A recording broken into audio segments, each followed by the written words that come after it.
આજે 2026નો પહેલો શનિવાર અને પૂનમ હોવાથી અમે પહોંચી ગયા હતા સાળંગપુર ધામ દાદાના દર્શન કરવા. તો તમે જોઈ શકો છો કે પૂનમ હોવાથી અને શનિવાર બંને 2026નું પહેલું હોવાથી કેટલી બધી લોકોની ભીડ લાગી છે. જગ્યા પણ નથી ને અમે લોકો સવારે નીકળ્યા હતા તો ત્યાં પહોંચ્યા હતા 1 વાગે. અમે ત્યાં પહોંચીને સૌથી પહેલાં દાદાના દર્શન કર્યા અને આ ત્યાંની ધર્મશાળા છે મંદિરની, કે જ્યાં કોઈને રહેવું હોય અથવા તો તમારે રોકાવું હોય ને ત્યાંના લોકો જે હોય છે મહારાજે પણ ત્યાં જ રહેતા હોય છે. તો ત્યાં તમે રોકાઈ શકો છો 1-2 દિવસ માટે. અને એની બાજુમાં અહીંયા કોઈ વૃદ્ધ હોય અથવા તો જેનાથી ચાલી ના શકાતું હોય, વિકલાંગ હોય, તો એની માટે અહીંયાથી તમને ફ્રીમાં વ્હીલચેર ને એવું મળે છે. અને તમે કોઈ વસ્તુ મૂકવા માટે લોકર રૂમ પણ છે.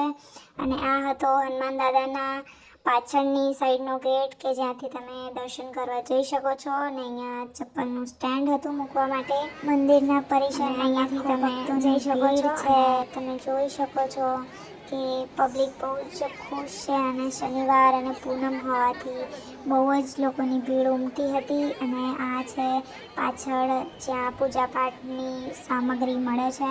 અને એની પાછળ જે મેં ઝૂમ કરીને બતાવ્યું છે એ ભોજનશાળા છે, તો આપણે એ પણ જોઈશું. પણ પહેલાં આપણે દાદાના સારી રીતે દર્શન કરી લઈએ અને એના પછી આગળ જતાં આ ભોજનશાળા પ્રસાદી લઈને આગળ વધી રહ્યા છે અને ખુશ છે. અને અહીંયા એસ્કેલેટરવાળી સીડી પણ છે અને નોર્મલ સીડી પણ છે, જેથી લોકોને બહુ જ મજા આવે અને મજાનો શનિવાર બને. અને અહીંયા પૂજા પાઠ માટે તમને વસ્તુઓ પણ, સામગ્રી પણ મળી શકે છે.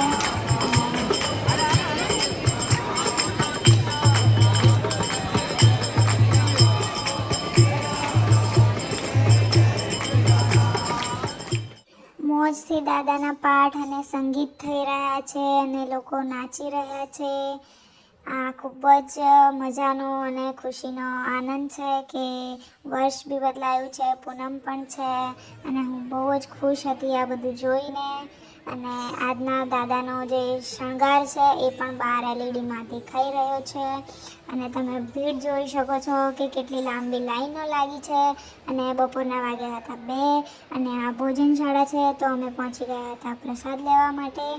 અને કેટલું મોટું છે કે લાખો ભક્તોની ભીડ હોવા છતાં પણ મંદિરની પ્રસાદી બીજો મળી રહી છે. ત્યાં હનુમાન દાદાનું સ્ટેચ્યુ, એટલે કે તમે બધા જાણો જ છો કે હનુમાન દાદાની એવી મૂર્તિ બનાવાઈ છે કે જ્યાં કોઈ પણ એવા લોકો આવે છે તો એને ભૂત પ્રેત હોય એ બધું ભાગી જાય છે મંદિરમાં આવ્યા પછી. અહીંયા ગાર્ડનમાં બેસીને ભક્તો સવારે 4 વાગ્યાથી દાદાના આરતીની રાહ જોઈ રહ્યા હોય છે. અને અત્યારે બધા અહીંયા સેલ્ફી પોઈન્ટ જેવું સમજીને બધા ફોટો પડાવી રહ્યા છે. અને ગાર્ડનમાં બધા મજાથી બેસી રહ્યા છે, બહુ ખૂબ મજા કરી રહ્યા છે.